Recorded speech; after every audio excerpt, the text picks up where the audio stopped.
ready! GMA Weather, serbisyong totoo ng GMA News. Asahan ang mainit at maalinsangang panahon sa ilang bahagi ng bansa bukas. Posibleng pumalo sa 38 degrees Celsius ang init factor o damang init sa Tuguegarao at Cabanatuan. Nasa 39 degrees Celsius naman ang init factor sa Dagupan. Sa Tagbilaran City, Bohol, posibleng nasa 37 degrees Celsius ang init factor, habang nasa 38 degrees Celsius naman sa Surigao City, Surigao del Norte. Ayon sa Pag-asa Easterlies o mainit na hangin mula silangan ang umiiral ngayon sa silangang bahagi ng Southern Luzon, Visayas at Mindanao.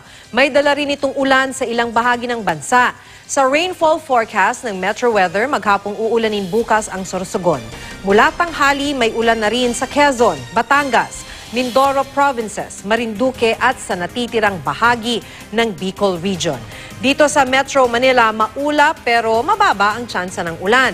Maalinsangan din ang panahon at posibleng umabot sa 37 degrees Celsius ang init factor sa hapon.